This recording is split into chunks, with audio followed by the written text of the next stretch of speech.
दो मैच जीत जाते और लोग कहते हैं कि भाई ऋतुराज गायकवाड़ की कैप्टनसी की तारीफ कर दो, उसने बेहतरीन कैप्टनसी की है। मैंने पहली भी ये बात कर चुका हूं और एक बार फिर से रिपीट करता हूं। ऋतुराज गायकवाड़ को गेम का नॉलेज है ही नहीं, जीरो है गेम का knowledge. And probably Ruturaj Gaikwad is the worst captain I have ever seen since I have started watching cricket. 2003 से क्रिकेट देख रहा हूं, इतना गंदा कैप्टन मैंने अपने लाइफ में नहीं देखा। कल मैंने प्रीव्यू वीडियो में 3 छोटे छोटे पॉइंट्स रखा था सीएसके वर्सेस एसआरएच के मैच के लिए। 3 छोटे छोटे पॉइंट्स आप एक बार देख लो, एक्सप्लेन करना मेरे लिए आसान हो जाएगा। जैसे कि हमने देखा है ओवरटर्न पिछले मैच में थोड़ा लेट आया था। इस मैच पे सीएसके के लिए 2 बहुत इंपॉर्टेंट बॉलर्स होने वाले हैं, अंशुल कंबोज और ओवरटन। और मैं चाहूंगा कि ओवरटन थोड़ा पहले आ जाए। क्यों? क्योंकि दोनों बॉलर्स हार्ड लेंथ की बॉल डालते हैं, हार्ड बॉल डालते हैं। और Abhishek Sharma, Travis Head, Klaasen, Reddy, Arora सबका वीकनेस है हार्ड बॉल। तो ओवरटन और अंशुल एक बहुत ही इंपॉर्टेंट रोल प्ले करने वाला है आज के मैच पे। मैथ्यू शॉट के आने से बैटिंग ऑर्डर में जो चेंज कर लेंगे ना, वो शायद सीएसके को फंसा सकता है। सीएसके के भी बैटिंग स्ट्रेंथ है, बॉलिंग वीक है। एसआरएच का भी बैटिंग स्ट्रेंथ है, बॉलिंग वीक है। टॉस जीतो, पूरा चाहे ड्यू आए बाद में बाहर में जाना दो, 220 230 टारगेट करो। फिर पहला चीज मैंने कहा था सीएसके का स्ट्रेंथ है बैटिंग, टॉस जीत के पहले बैटिंग करना चाहिए। ये बेल्टर पिच था, पिच रिपोर्ट में कहा गया 220 230 पार स्कोर था इस ग्राउंड में, आराम से बनना चाहिए था। शुक्र मनाओ कि सीएसके के बॉलर्स ने डेथ पे बेहतरीन बॉलिंग की है और स्कोर को ऑलमोस्ट 40-30 रन कम किया है। लेकिन ऋतुराज गायकवाड़ टॉस पे है ना, हमेशा पिछले 3 साल का आप उठा के देख लो, हमेशा टॉस पे वो गेम ओपोनेंट को दे के आता है। अरे पांडु, तूने कभी 180 चेस किया क्या अपने जन्म में? तू बता ना, T20 में कभी 180 चेस किया है? तू टॉस जीत के पहले फील्डिंग ले रहा है। तेरा खुद का एवरेज कुछ 15 के नीचे होगा, स्ट्राइक रेट 120 के नीचे होगा 180 के चेसेस पे। तुझे नहीं पता अपनी टीम का बैटिंग स्ट्रेंथ क्या है, कि चेस करना पहले बेटर होता है कि पहले बैटिंग करना बेटर होता है? तेरे को नहीं पता तेरी टीम के बारे में?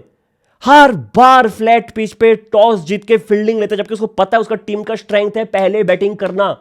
और एसआरएच का वीकनेस भी है चेस करना, और एसआरएच का भी स्ट्रेंथ है पहले बैटिंग करना। और ईशान ने टॉस पे कह दिया कि मुझे फर्क नहीं पड़ता कि हम पहले बैटिंग करें, शायद हम पहले बैटिंग करते। यार इतना खराब कैप्टन सच में बच गया यार ऋतुराज गायकवाड़ के इस जमाने में पैदा हुआ। एक जमाना था जब अजहरुद्दीन का फोटो पे मुंह काला करके लोग रास्ते में निकलते थे। ये सब होता ना, आजकल क्रिकेट खेलना छोड़ देता ऋतुराज गायकवाड़।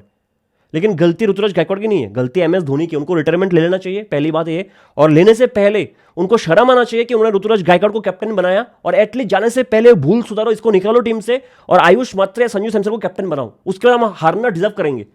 मैं सही कर रहा हूं, मैं हारना डिजर्व कर लूंगा। लेकिन ये सब ऐसे खराब प्लेयर को कैप्टन मत करो। इतना खराब कैप्टन जो टॉस पे मैच हार जाता है, मैं क्या कहूं इस टीम के बारे में।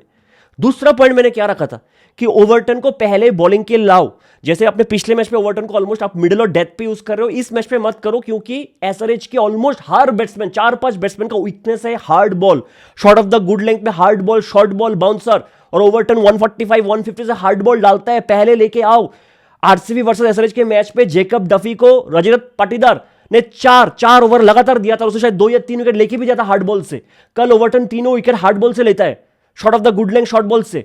ऋतुराज गायकवाड़ ओवरटन को 8 ओवर में लाता है, जब तक ऑलरेडी 7 ओवर में 84 रन बन चुका था। ओवरटन का शुरू में अगर ओवर आता ना, क्या वर्स्ट सिनेरियो क्या होता है? ओवरटन को पावर प्ले में 1 ओवर देते, वर्स्ट सिनेरियो क्या होता? ओवरटन को यूजुअली 4th या 5th ओवर में आना चाहिए था कल के दिन। तू कैप्टन है क्या ऋतु? मैं 2% का आदमी घर में बैठ के गेम को रीड कर पा रहा हूं, कौन से बॉलर को कब आना चाहिए, किस टीम के अगेंस्ट, टॉस जीत के किस टीम के अगेंस्ट क्या करना चाहिए। तेरे से डाउन में बैठ के नहीं हो रहा। तू कैप्टन है सीएसके की फ्रेंचाइज का। 8 ओवर में ओवरटन को लेकर आया तू, जबकि तुझे पता है अभिषेक मार ही रहा है, धो ही रहा है। इतना पावर में बनता नहीं अगर तो ओवरटन को लेके आता, और इससे ज्यादा भी नहीं बनता। अगर बनता भी 75, इससे ज्यादा नहीं बनता अगर तो ओवरटन को लेके आता। क्या 100 बन जाता अगर ओवरटन पावर प्ले बॉलिंग करता? क्या एक स्टीवन फ्लेमिंग लिख के देता कि ऐसा ऐसा कर, पूरा उसी प्लान से चलता है। और कुछ कि ग्राउंड में क्या हो रहा है उस हिसाब से मैं प्लान चेंज करूं? नहीं, उससे होता ही नहीं, बिल्कुल होता ही नहीं है। तीसरा चीज मैंने क्या कहा था कि मैथ्यू शॉट आएगा मैचअप की वजह से, लेकिन मैथ्यू शॉट का बैटिंग पोजीशन के हिसाब से मैथ्यू शॉट सीएसके को फंसा के जा सकता है। यार मैं घर में बैठ के कह रहा हूं कि मत करो, बैटिंग पोजीशन शफल मत करो। इसने मैथ्यू शॉट को नंबर 4 पे भेजा है। कितना गवार इंसान है, कितना पांडु इंसान है ऋतुराज गायकवाड़। पूरा मैच खराब कर दिया ऋतुराज गायकवाड़ ने। अगर कल के दिन 194 का जो पार स्कोर से कम था, 20-30 रन, अगर आपका बैटिंग पोजीशन सेम रहता पिछले 2 मैच में जो था, सरफराज आता, फिर ब्रेविस आता, फिर दुबे आता, जो भी था, अगर विकेट गिरता तो आप मैथ्यू शॉट को एंड पे ला सकते, और मैथ्यू शॉट पे भी एक प्रेशर होता, अगर वो एंड पे आता उसको पता होता कि मैं इधर से सेट नहीं हो सकता, इधर से मुझे मार के ही खेलना है। आपने 4 पे भेज दिया जहां पे उसके लिए 15 ओवर बचा है, वो तो स्लो ही खेलेगा ना, उसका गेम है वो। यार एक प्लेयर जिसका टीम में जगह नहीं बन रहा है, अपने मैचअप के हिसाब से उसको टीम में लाए हो आप, और आप सीधा बैटिंग पोजीशन में उसको ऊपर भेज रहे हो, कितना गवार है यार। तुला अक्ल नहीं है करू तू एडिस अविया, तुला अक्ल नहीं है करू तू। इतना खराब कैप्टन कौन होता है यार, इतना गेम का नॉलेज जीरो, बिल्कुल जीरो यार। इसको धक्का मार। अगर ऋतुराज अगर सेल्फ रेस्पेक्टेड इंसान है ना, पब्लिक तो उसको रेस्पेक्ट करता ही नहीं है बिल्कुल, 1-2 लोग छोड़ के, ठीक है। रेस्पेक्ट भी इसलिए है क्योंकि धोनी की सीएसके की फ्रेंचाइज को ऋतुराज गायकवाड़ रिप्रेजेंट कर रहे हैं, इसलिए 80% फैन फॉलोइंग उसका है। बाकी 20% उसका फैमिली की तरफ से आता होगा, दोस्त से आता होगा, बाकी उसका कोई इज्जत नहीं। ठीक है, अगर सेल्फ रेस्पेक्ट इंसान है ऋतु रिजाइन कर दे और छोड़ दे इस फ्रेंचाइज को। अगर ऋतुराज अभी जाके एलएसजी वेलएसजी में जाएगा ना ऐसे फ्रेंचाइज में, कोई पूछेगा भी नहीं ऋतुराज गायकवाड़ कौन है। इतना खराब कैप्टन यार। और एक ब्लंडर। चलो आप मैथ्यू शॉट को लाए 2 लेफ्टी ओपनर के लिए, और वर्ल्ड कप से हमने देखा है अभिषेक ऑफ स्पिनर के अगेंस्ट आउट हो रहा था, ठीक है। पहले ओवर डाला मैथ्यू शॉट, बेहतरीन कैप्टनसी, 4 रन दिया। चलो आपने और एक ओवर दिया, क्योंकि पहले ओवर में अभिषेक ने रिस्क नहीं लिया, उसने उसमें 9 रन दिया मैथ्यू शॉट ने। 2 ओवर हो गया था, पावर प्ले में मैथ्यू शॉट का 13 रन दिया, तो उसका काम हो चुका था और विकेट एक भी नहीं गिरा था। आप मुझे बताओ एज ए फैन, आप क्रिकेट को ना खुद को ना 12th मैन समझ के उस टीम का ऐसे मैच देखो तो आपको मजा आएगा। कि आप अगर ग्राउंड में होते एज ए प्लेयर तो आप कैसे सोचते। सिर्फ गेम को एंजॉय करने के लिए मत देखो। अगर आप ग्राउंड में होते आपको ऐसा नहीं लगता कि 2 ओवर डाल दिया मैथ्यू शॉट, मेरा पार्ट टाइम बॉलर, उसका काम खत्म है, 2 ओवर में से 13 रन दिया, कोई बात नहीं, विकेट नहीं लिया, कोई बात नहीं, उसने रोक के रखा था बैट्समैन को 2 ओवर के लिए। तीसरा ओवर आप कब देते, मेरा सवाल है।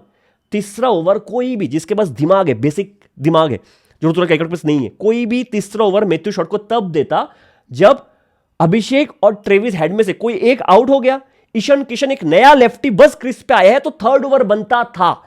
चलो अब मैं फिर से समझाता हूं कि चाहे विकेट कोई भी लो, अंशुल ने ले लिया मान लो, या फिर मुकेश चौधरी ने पावर प्ले में विकेट ले लिया, एक विकेट गिर गया, अब नया लेफ्टी बैट्समैन आया ईशान किशन, तो फिर 3rd ओवर बनता था। एक भी विकेट नहीं गिरा था।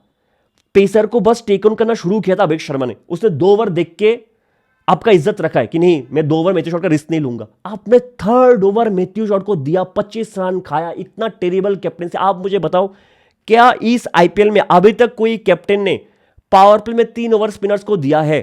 तो वो कौन कैप्टन मुझे बताओ। क्या धोनी ने कभी अश्विन को पावर प्ले में 3 ओवर दिया, और कौन से पिच पे दिया वो मुझे एक बार बताओ स्टेट्स। कि एमएस धोनी ने कभी पावर प्ले में 3 ओवर दिया है क्या अश्विन को?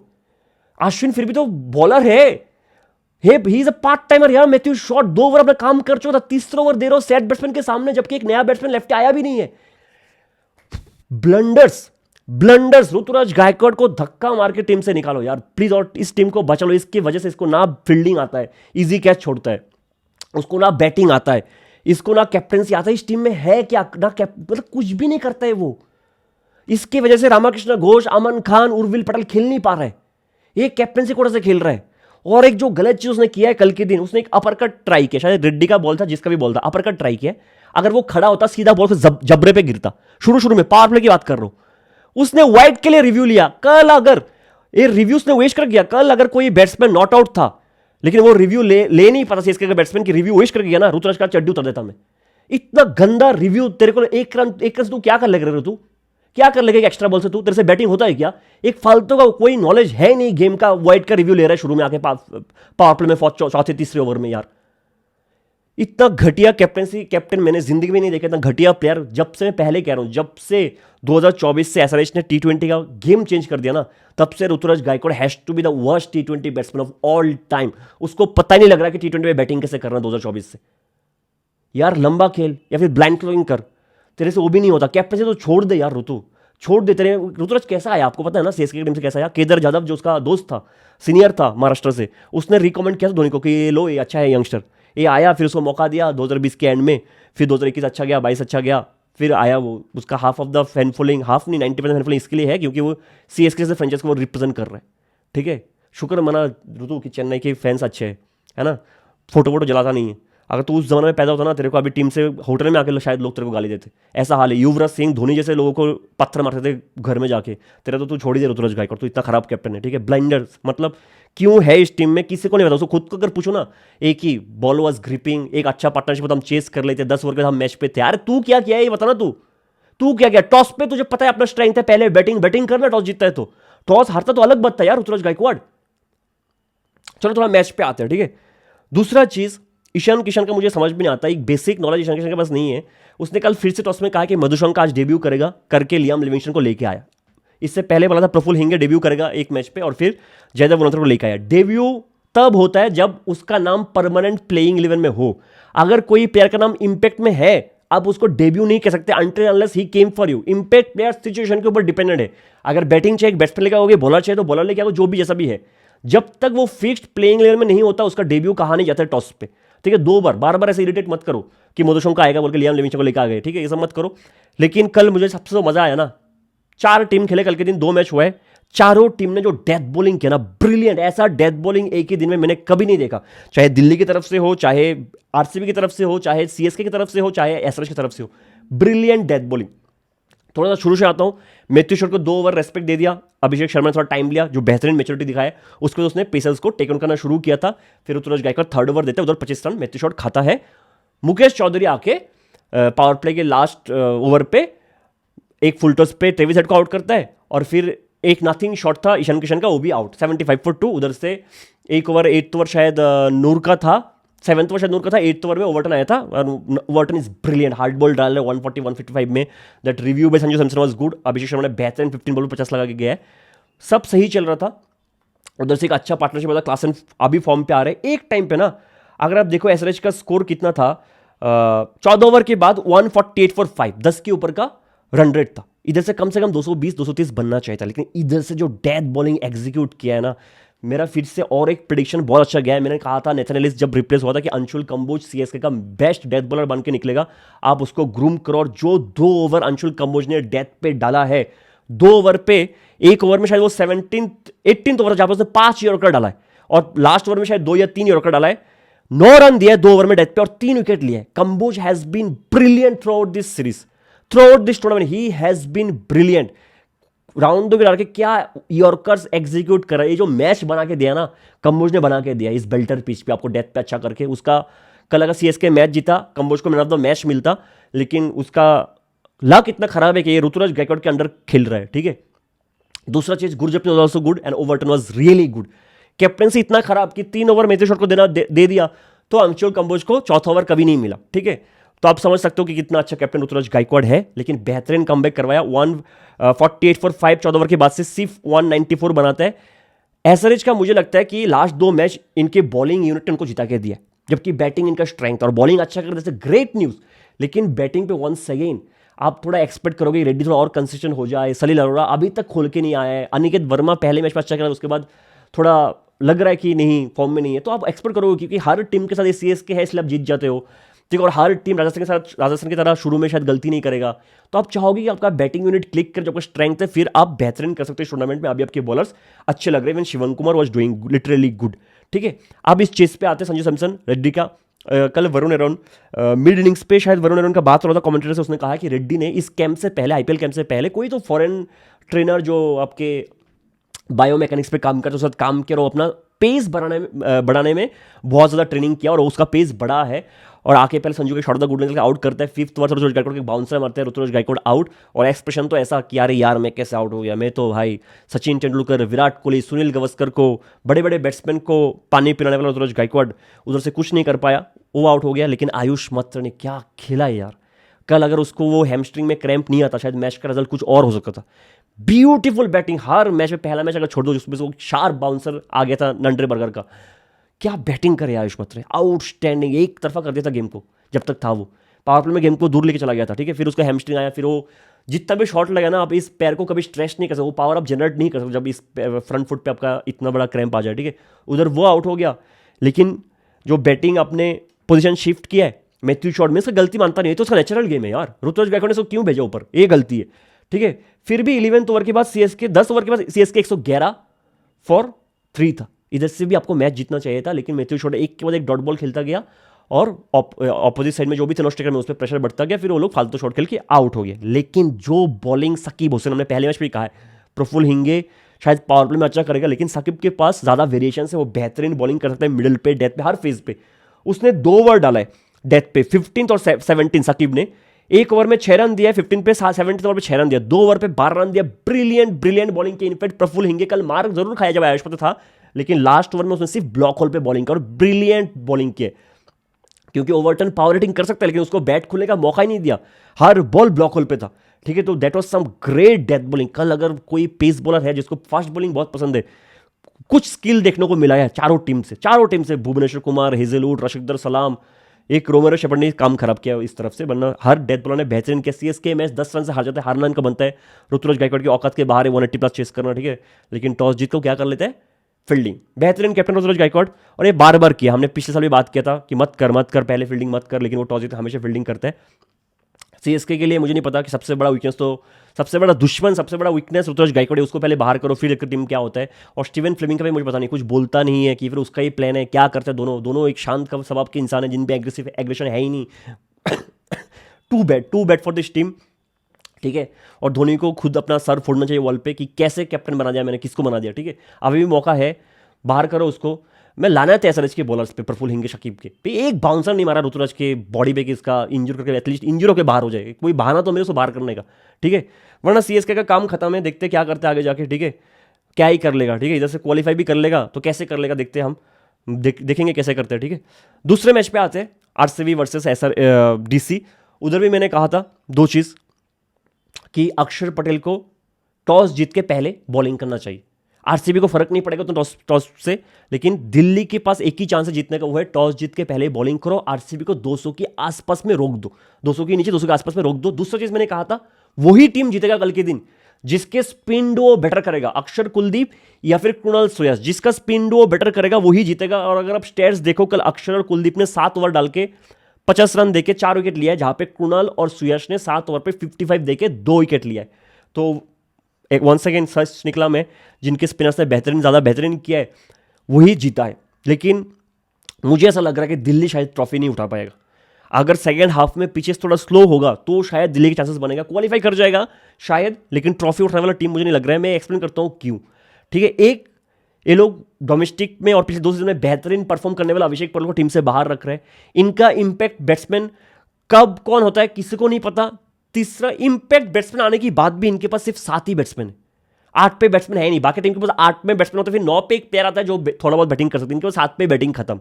तो दिल्ली के चांसेस बहुत कम है। फिर तो आपको हर दिन 175 170 में किसी को रोकना पड़ेगा। हालांकि आरसीबी ने भी बेहतरीन स्टार्ट दिया था, एक टाइम के 12 ओवर के बाद 122 120 फॉर 3 था। उधर पे 175 पे ऑल आउट। किसी ने कहा है, मुझे पता नहीं, मैंने कभी देखा नहीं, जीतेश शर्मा कभी पॉडकास्ट पे ही कहा है कि मैं तो भगवान से दुआ करता हूँ कि आरसीबी का टॉप ऑर्डर कोलैप्स हो जाए ताकि मेरे पे प्रेशर आए और मैं मैच जीता के जाऊँ। ऐसा मत बोल भाई, क्यों तू भगवान से दुआ कर रहा था कि तू तो तेरे से तो अभी बैटिंग हो नहीं रहा है, थोड़ा बहुत आराम से जाना चाहिए। पॉडकास्ट में आके लोग कुछ भी बोलते हैं। जीतेश शर्मा कल तो खराब खेला ही खेला। इस साल पेसर्स के अगेंस्ट उसका स्ट्राइक रेट है 75 और एवरेज है 4, ठीक है। तो आरसीबी ने कल खराब बैटिंग जरूर किया है, स्पिनर से मिडल पर अच्छा किया है। लुंगी निगरी मेरे पास उसके लिए एक बहुत बड़ा टेस्ट होगा कि इसके स्लोअर वंस कैसे इफेक्टिव रहता है, और उसने अभी तक लुंगी निगरी ने इस आईपीएल में बेहतरीन बॉलिंग किया, नो डाउट इन दैट। अब आते हैं दिल्ली की इस चेस पे। 175 केएल राहुल का होम ग्राउंड है, मुझे पता है वो अच्छा करेगा, अच्छा करना भी चाहिए, लेकिन भुवनेश्वर कुमार ने शुरू में जो स्टार्ट दिया है, पहले 2 ओवर पे 3 विकेट।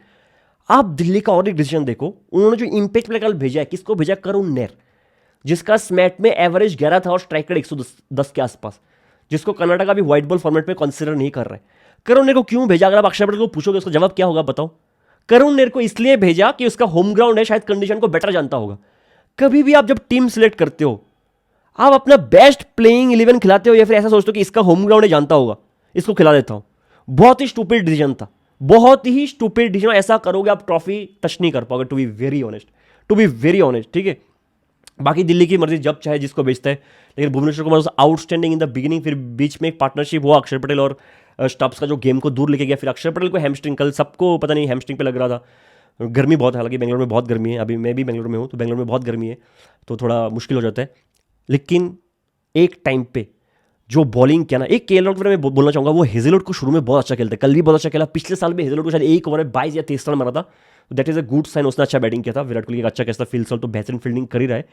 लेकिन जो डेथ पे बॉलिंग किया ना, आरसीबी ने इस 175 के मैच को थ्रिलर बनाया है, ठीक है। एक अच्छा ओवर, एक अच्छा बॉलर होता ना तो शायद ये मैच जीत भी सकते थे।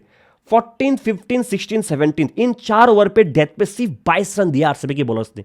Bhubaneswar Kumar was brilliant, Hazel on the death was brilliant, in fact Rashid Dar Salam was brilliant। 3 bowler ने बेहतरीन बेहतरीन तरीके से आरसीबी को मैच पे रखा था।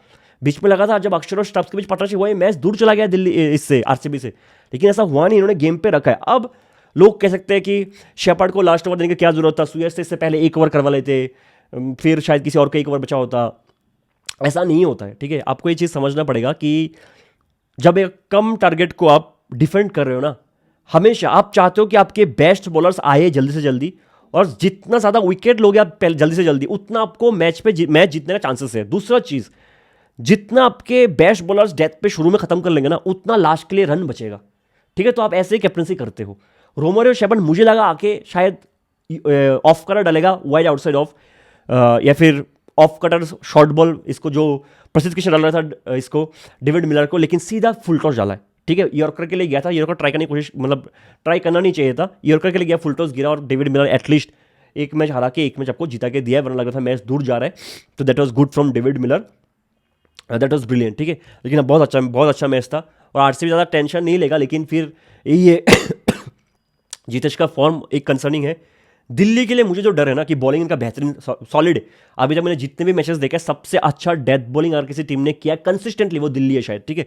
पिछले 2 मैच में CSK was brilliant in the death, RCB yesterday was brilliant in the death, लेकिन आरसीबी शुरू और मिडिल में भी बहुत अच्छा बॉलिंग करते हैं। दिल्ली का क्या है, क्या दिल्ली पहले बैटिंग करते हुए फ्लैट बेल्टर पिच पे 230 बना पाएगा कभी, ये एक क्वेश्चन है। दूसरा क्वेश्चन, क्या दिल्ली 220 चेस पर कर पाएगा कभी?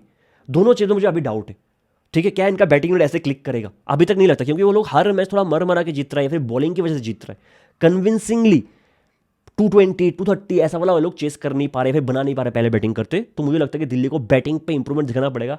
पता नहीं मैं कितने बार बोलूँ, अभिषेक पटेल को अभी तक खेलना चाहिए था, ठीक है। बाकी आरसीबी शायद इतना टेंशन ना ले, जीतेश का फॉर्म बेटर है कि मुंह बंद रखे और ज़्यादा काम करे, great striker of the ball, थोड़ा काम करे तो बेटर ही करेगा। इतना तो आरसीबी सोचेगा नहीं अभी के लिए, लेकिन सीएसके सोचेगा, ठीक है। सीएसके सोचेगा, और एसआरएच मुझे लगता है इधर से बेटर ही करेगा।